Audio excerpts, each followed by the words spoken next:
You get a phone call from your mother.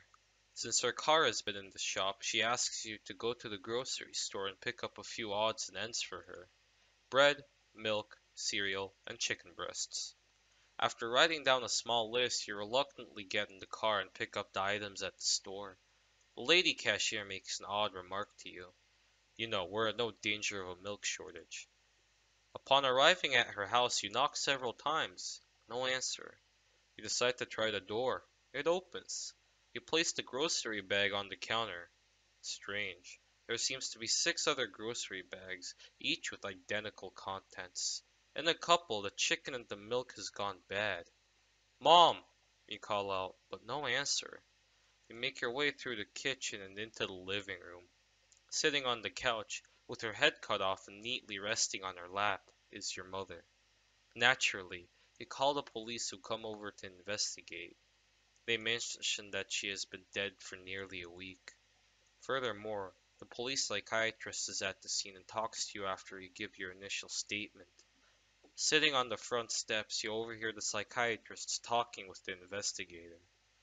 It's not uncommon for people suffering from schizophrenia to get locked into a series of repetitive behaviors, he says. You think to yourself, they can't be talking about me? Schizophrenia? Nah, repetitive behavior? Do they think I did this? Suddenly, your cell phone goes off. Hello? Hi, hon, it's me. Could you stop at the grocery store and pick up some chicken and milk? Oh, and I need some bread and cereal too. No problem, Mom. I will be right over.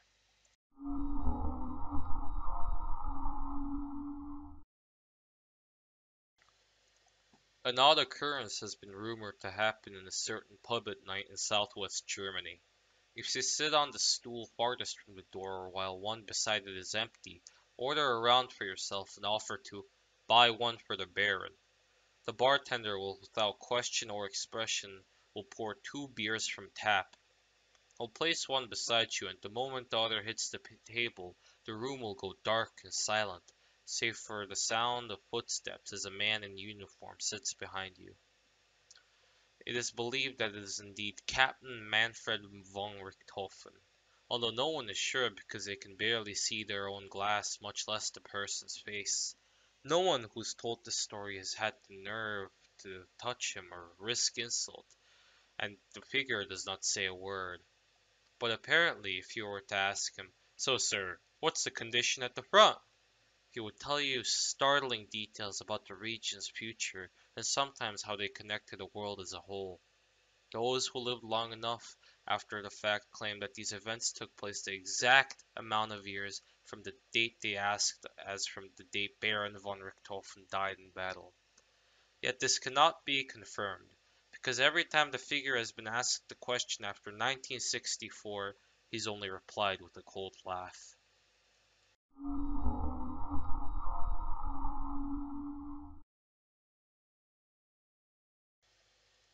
There it goes again! Something definitely moved this time. It was very brief, but out of the corner of your eye you saw something. But wait, all the doors are locked. No pets and your parents won't get home until 10, so there's no way something moved. It's just your imagination getting the best of you.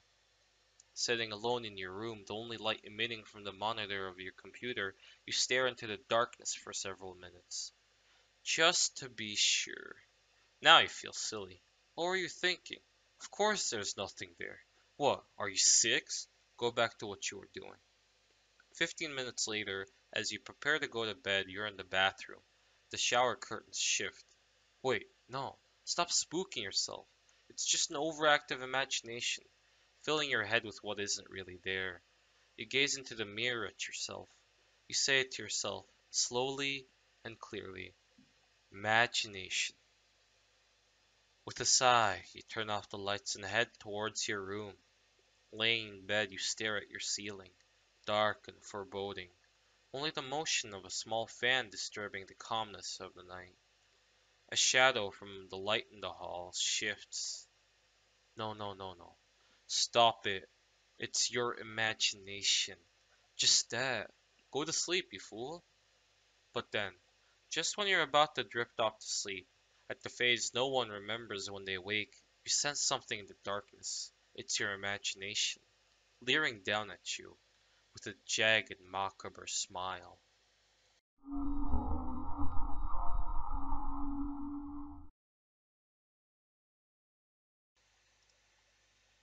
Have you ever heard the expression, an apple a day keeps a doctor away? Most assume, with no reason to think otherwise, that it is simply an easy to remember rhyme that stresses the importance of eating healthily to young children. But the saying did not originate as a harmless reminder. It was born in a frontier town in the early years of the gold rush where food was scarce and money even scarcer. On August, when a bad drought had struck the region, a series of bloody killings swept through the town. Every night, a single house would be broken into, and anyone who saw the invader would be swiftly, brutally slain. Nothing was ever stolen save for a few scraps of food. After 2 weeks of this, the local grocer set out a few apples and a glass of milk in the town square overnight. He then hid in the tower of the church, hoping to catch a glimpse of anyone who came by. Fighting fatigue, the grocer waited for any sign of life below. Just after midnight, he was rewarded by a chilling sight. A man, carrying a black bag stuffed with dully shining metal tools and covered from head to foot in cloth bandages, staggered into view. He paused at the sight of the apples and milk and whipped his head around, as if looking for the one who dared to patronize him. Seized with fear, the grocer ducked out of sight, staying hidden till sunrise. The strange man had only taken one of the apples, and didn't even touch the glass of milk. No houses were broken into, and no one was killed. For decades, the town continued to place out an apple or two every night, even long after a single apple stopped disappearing.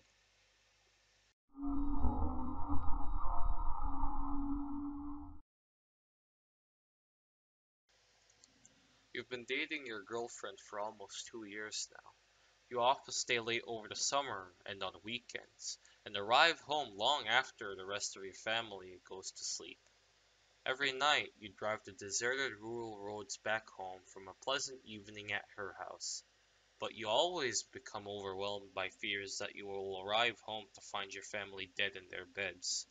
Each night, you peek into your sister's room and see that she's fine, and hear the reassuring rumble of your father's snore as you pass your parents' door. You chuckle at your silly worries and drift off to sleep. Finally, one morning you decide to tell your mother about your late night fears amidst some jovial conversation for a nice laugh. As you tell her, a concerned look comes over her face. She sweeps the hair away from her head as she says, "Oh, honey, you know we were all shot almost 2 years ago." You scream as you see the gaping bullet hole in her forehead.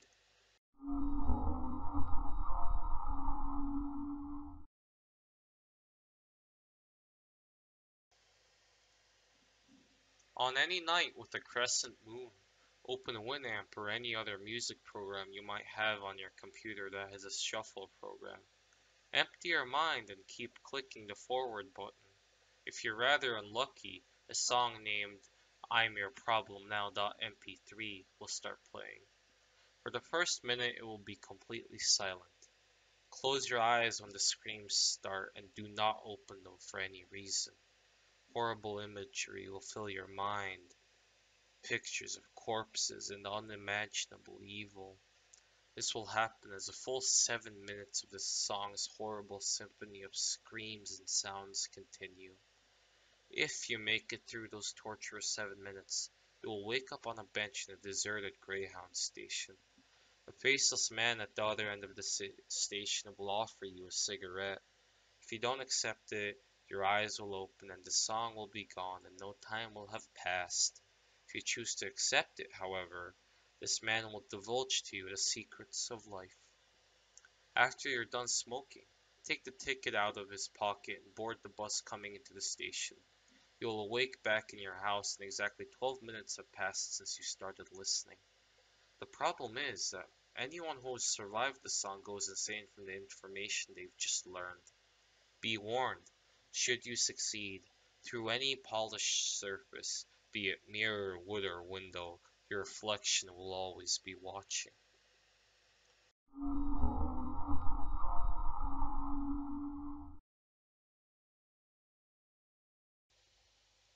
Driving home at night, you notice that all the lights in your house are on. As you park the car, they all turn off at the same time. The house is empty, and the doors are locked from the inside. You check your watch. The big hand is on the 4, the little hand is on the 1. You'll be late for work. At work, you find an email in your inbox. The sender is yourself. Puzzled, you open the email that you apparently sent to yourself. Inside is the message, the out for watch watch. You look at your watch. The little hand is on the 4, the big hand is on the 1. You look back at the screen. The fourth and first words have swapped places. Watch out for the watch. You look at your watch again. You remember that it's digital.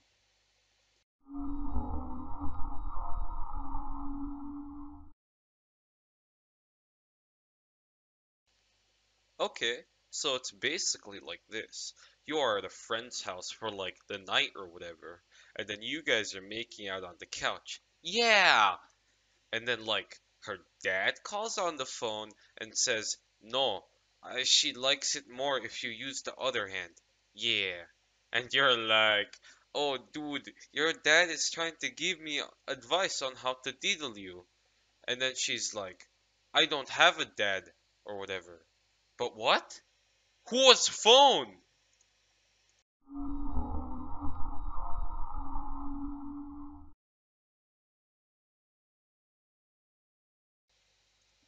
The hum is what people have labeled a phenomenon that occurs in some places around the world.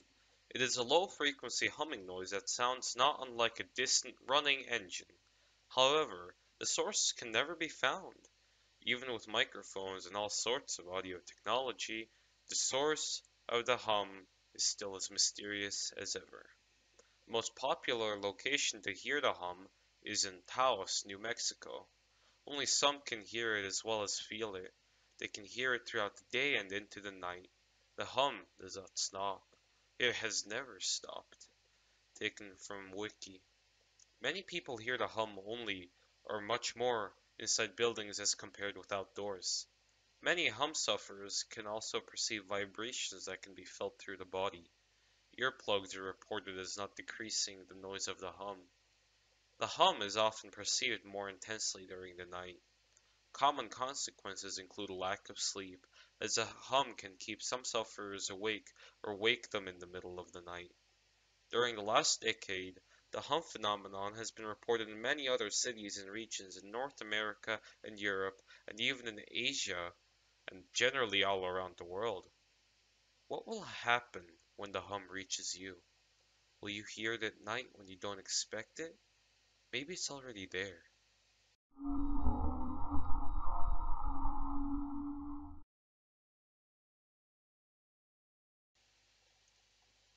Many classic horror icons, such as Giger's xenomorphs, Silent Hill's Pyramid Head, and other disturbing creatures share common characteristics: pale skin, dark sunken eyes, elongated faces, sharp teeth, and the like. These images inspire horror and revulsion in many, and with good reason. The characteristics shared by these faces are imprinted in the human mind. Many things frighten humans instinctively. The fear is natural and does not need to be reinforced in order to terrify. The fears are species-wide, stemming from dark times in the past when lightning could mean the burning of your tree home. Thunder could be approaching gallops of a stampede. Predators could hide in darkness, and heights could make poor footing lethal.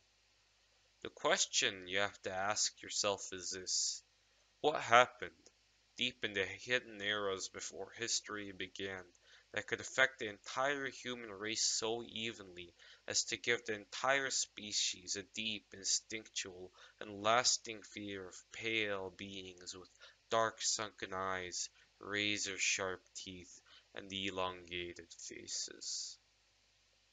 Hey, just be careful out there.